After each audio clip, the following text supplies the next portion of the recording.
Hello, and welcome to Change the Face of Yoga, teaching toddlers through golden oldies. I'm very excited to be talking to lots of yoga teachers who will explain their passion for teaching yoga to students with different ages, physical fitness levels, wellness levels, and different goals. They will explain the benefits of yoga for these students and will be including teacher tips and pose modifications. I am Stephanie Cunningham of Yoga Lightness, and I've been teaching over 50s for 10 years. So this area is my passion and the passion of many other yoga teachers that you will be listening to in this series. Thank you so much for listening, and let's get started. This is the 108th episode of Changing the Face of Yoga, and I have a great guest today. Her name is Kelly Di Nardo. Kelly is part of my Subtle Yoga themed month, and she's going to talk about yoga philosophy, which is something I've always had trouble kind of getting into a class. So let's learn about Kelly. Kelly is a freelance journalist and the author of several books, including Living the Sutras, A Guide to Yoga Wisdom Beyond the Mat. It gives readers a modern, accessible, and personal look at ancient yogic philosophy and the wisdom found within. She is also the producer, editor, and co-host of the Living It podcast and owner of Past Tense Yoga Studio in Washington, D.C. As a freelance journalist, she specializes in exploration, whether it is internally through yoga and meditation, physically through health and fitness, culturally and socially through profiles, or the myriad ways travel brings all that together. She has written for O, the Oprah magazine, Martha Stewart Living, Health, the New York Times, National Geographic Traveler, and others. So welcome, Kelly. And is there anything else you would like to add to that introduction? No, that was beautiful. Thank you. And thank you so much for having me. I'm really excited about this. I've always found it really hard to integrate the yogic philosophy into classes. So I read a bit about your book, and I like the fact that after you've explained the sutras, you actually give related writing prompts so people can really apply what they've learned. I thought that was a great idea. So why did you decide to actually write a book about this? Well, honestly, very similar to you. I had a really hard time wrapping my brain around the philosophical side of yoga. And I met this wonderful teacher, Peers Hayden, who ended up being my co-author on this project. And she gave these beautiful Dharma talks before her classes that really made it very modern and accessible. I mean, I remember one time she gave a Dharma talk about, I think it was about discernment, but she related it to tacos. And I thought, if someone can make yoga philosophy and tacos relevant to my life, this is just amazing. And I wanted to understand it more. And so I kind of had turned over this idea for a book that would make the sutras modern and accessible and relevant. And then when I brought it to Amy, we really talked about having it be a journal as well, so that people could make it personally relevant and very tangible to themselves and their lives. And that's kind of how that came to be. And I think, you can read all the philosophy you want and all the interpretations, but our hope is that with the writing prompts that people can really do the work and make this fascinating and very, very smart, relevant wisdom really personal to them. Okay, great. Could you, I noticed that you said this particular book is about the first two chapters or whatever we call them, right? Yeah, the two books about the Vrittis and the Yamas and Niyamas. And could we just have a little bit of definition of Vrittis and Yamas and Niyamas? Most of, I'm sure the listeners will understand, but there may be a few that would like a little refresher. Absolutely. So our book focuses on the first two padas or chapters of the Yoga Sutras. And those two are really about the practice of yoga, the system of yoga. They start by defining what yoga actually is, what gets in the way, and then it outlines the 8-limb system, which is the practice of yoga. And the second two books really in the original and the Yoga Sutras really talk about the results of what happens and when you reach the state of yoga, when you reach enlightenment. And so Amy and I focused on the first two books for two reasons. One, they're the most tangible. It's the work. And second, we have not yet reached a state of enlightenment ourselves. So we didn't really feel like we were capable of talking about that. So the Vrittis are the fluctuations of the mind. The whole Patanjali defines yoga as the stilling of the cessations of our mind. So I love the phrase that Buddhists use, which is monkey mind, which is that idea that like a monkey jumping from branch to branch, our thoughts jump from one to the other. And so yoga, according to Patanjali, is calming those vrittis, calming those fluctuations. And the way that he describes how we do that is this 8-limb system. And one of the things I found really interesting, especially given our age today, where we talk a lot about, you do you and working on ourselves, Patanjali actually says we should do the opposite. We should work from the outside in. And so the Yamas and Niyamas are often referred to as the 10 commandments of yoga. They're the moral code of yoga. And the first 5 are how we deal with the outside world, what our relationship with others is, kind of the rules for how we interact with other people in the world around us.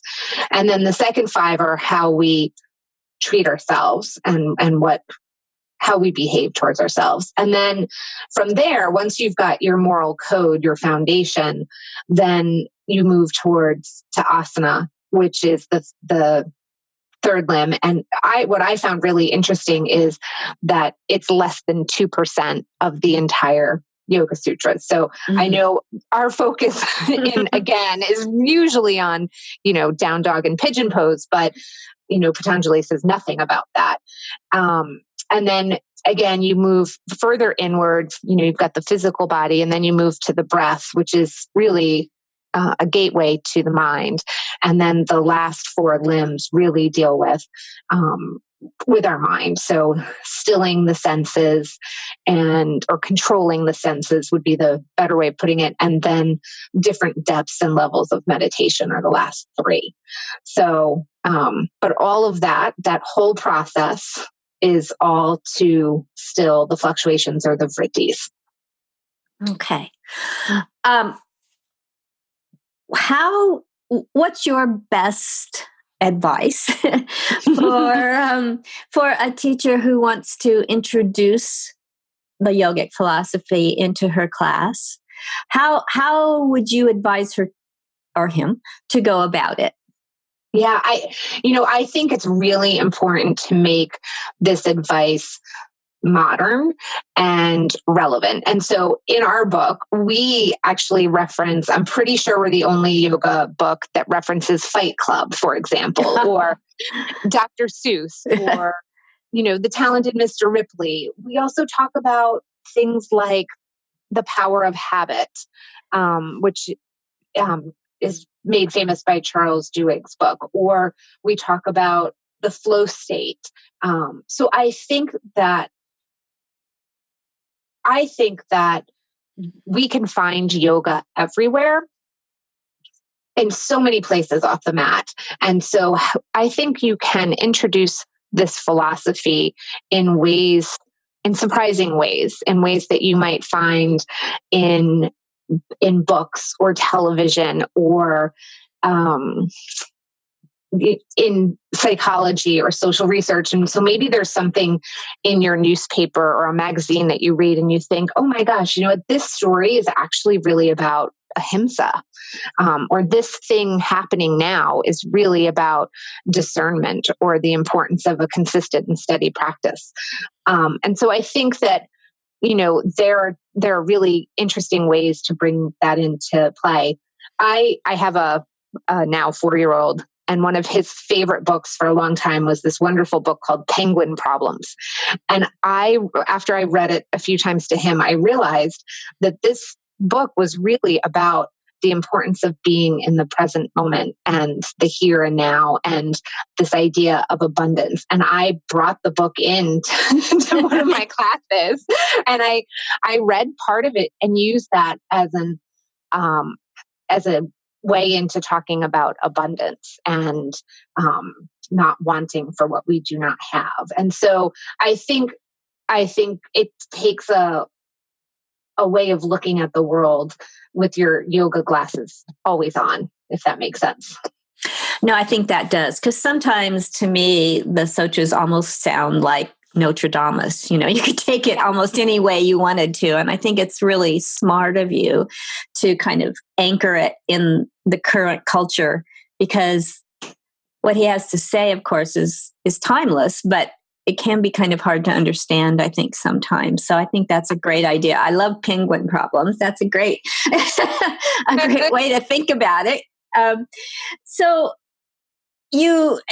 has the book published yet? Yes, it came out in June of last year, and it's done really well. It prompted us to take it to the next step with our podcast, so that we can talk to other people, not just yogis, though in our first season, we did talk a lot to mostly yogis, but just how they do what we're talking about. How do you take this ancient philosophy and actually live it? And then, because I think we as teachers have to be living it, or at least trying to live it, before we can bring it to our students. Yeah, I think that's true. So let's, your podcast, I have it here somewhere.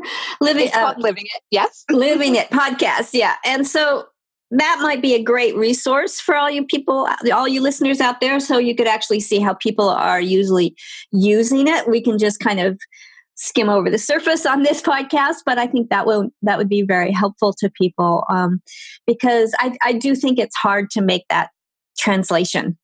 Yes, I think so. And I'll give you an exclusive here. Our first season of the podcast really looked at what yoga is, what gets in the way, and then how we can practice with ourselves and our ego, and then in our relationships, and then how meditation and yoga are kind of intertwined. And our second season is going to be 10 episodes just on the Yamas and Niyamas. So each episode will focus on one of them. So that will hopefully be dropping in September. September. Okay, yes. Great. Well, so for the listeners, that's just a really great resource for you. And I'm really glad you told us about it, because I do think it needs some serious contemplation before you can make it really work for you in the class. So can you give us a specific thing that you either wrote about or you do in your own class? Although I did like penguin problems. I thought that was very great.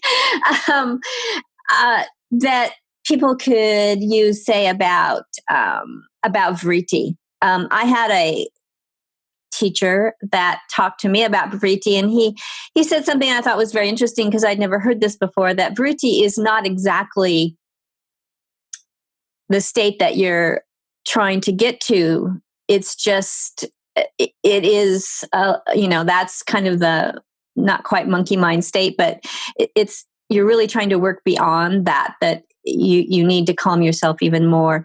So how would you in your class talk about Vritti? Yeah, that's a great question. The way that we talked about it in the book, and I'm going to flip to that page, the way that, so I try to get it right.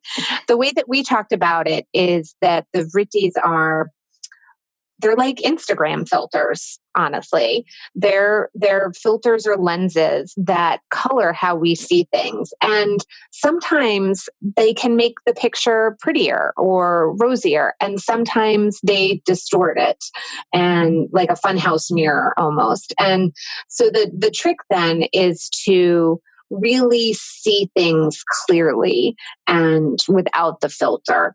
And I think that when we can do that, when we can see things clearly without any filter on it, then we can begin to understand who we really are. And when we can begin to understand who we really are, then we can understand our unique purpose or Dharma for being here on this planet and what we're supposed to do. And that, I mean, when you know those things, that is incredibly expansive and enlightening. So, I mean, that's how I would describe the Vrittis, and in a way that I think students could really understand what they are. Because, I mean, let's be honest, everyone seems to be on Instagram and knows how to doctor a photo, right? True. No, that's really good. As soon as you said that, I go, okay, I can understand that. So, give me, if you feel comfortable doing so, a benefit for yourself for doing this study and working internally on this. I mean, I think there are so many. The way that Amy and I worked on the book, as one example, it felt like I was getting my PhD in the Yoga Sutras, and we really had to dive into it in a deeper way. And she has been studying them for much longer than I have. So that, I'm not going to write something that I haven't then done or that I don't really believe in. So for me, this was a really deep dive into this. And I came away with some very, very tangible things and changes that I made to my own life. And probably one of my favorite takeaways is this idea of cultivating the opposite. And Patanjali talks about the fact that you're never going to replace bad thoughts, negative thoughts with positive ones, right? That our brain just doesn't work that way. If I tell you, I mean, this is a famous psychological study. If I tell you right now to not think about the white dog for 30 seconds. The only way you're going to not think about the white dog is if you replace it with something else like a green elephant.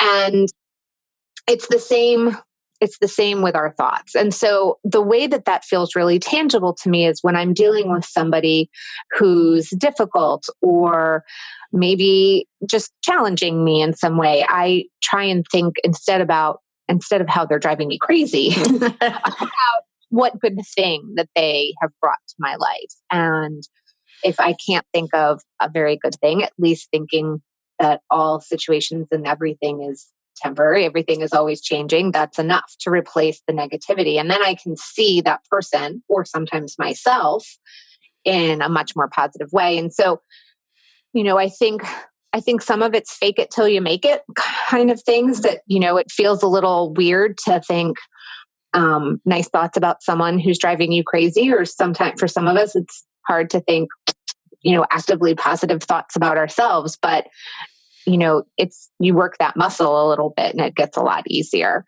So that's, I think that is one way, that for me is really important. And I think these are little things that in total really make life better and that make us a little less crazy and a little calmer and more appreciative and aware of the abundance that doesn't exist in our lives. And when we can do that, I think that starts to kind of clear the smudges off of the lens, so that we can see things more clearly.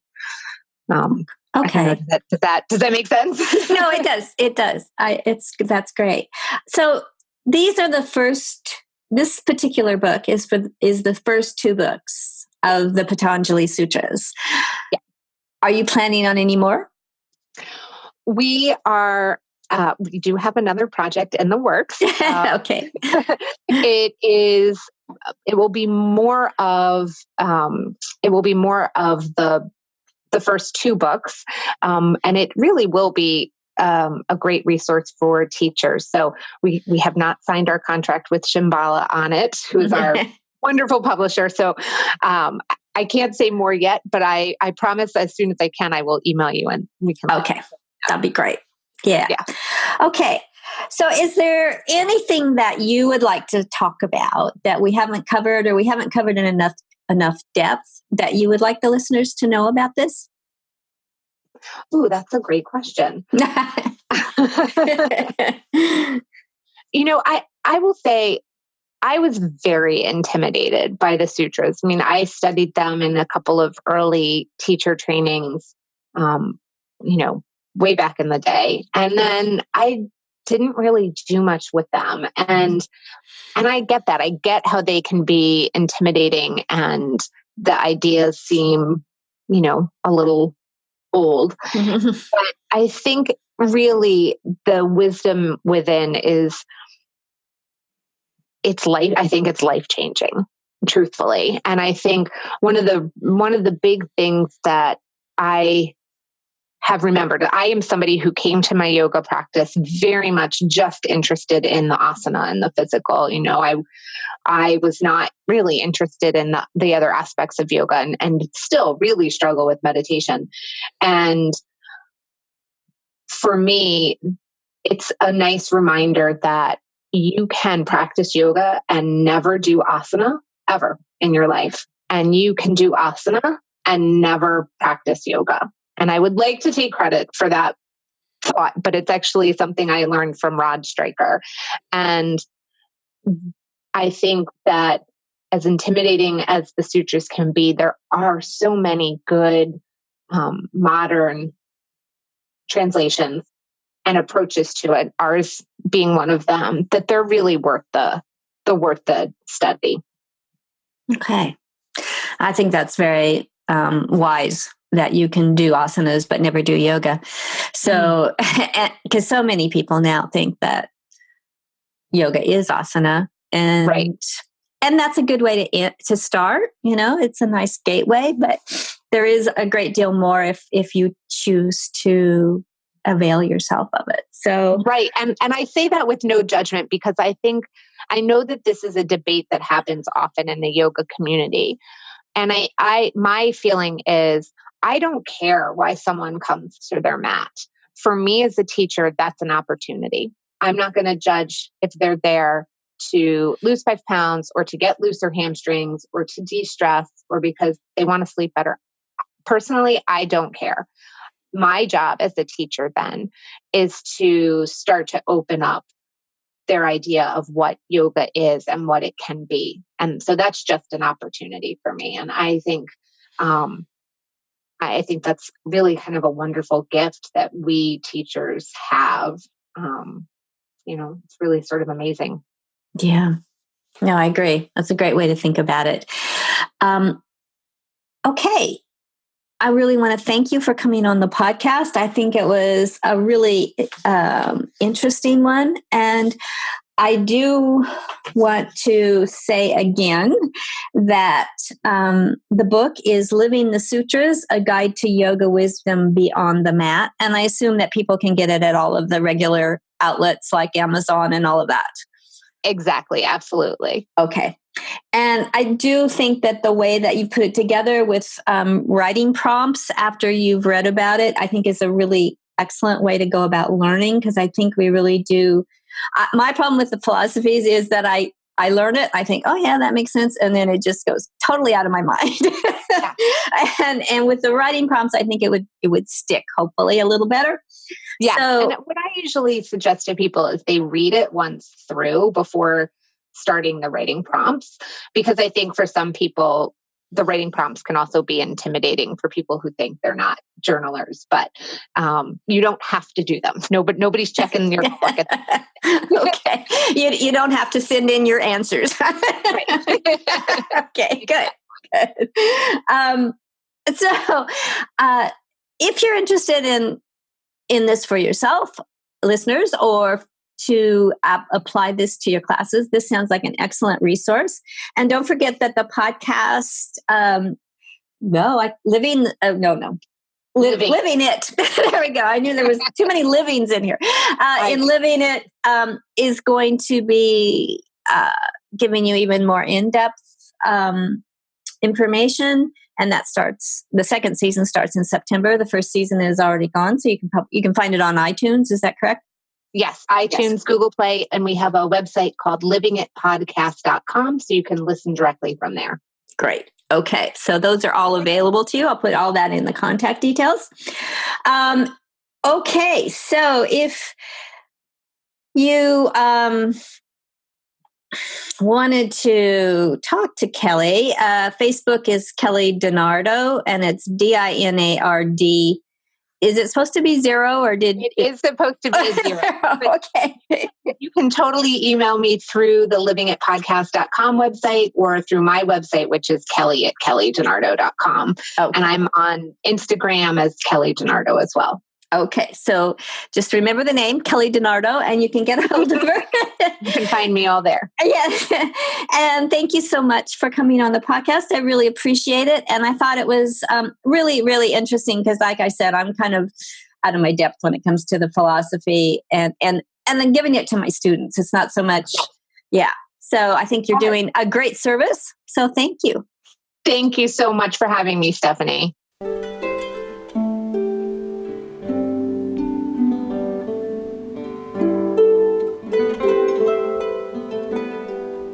Thank you for that wonderful interview.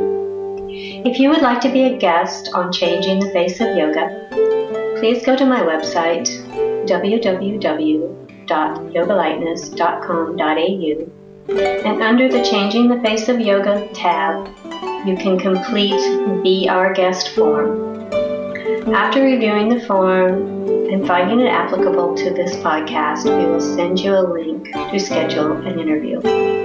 Please download, review, and tell your friends of any podcasts that are of interest to you and to them.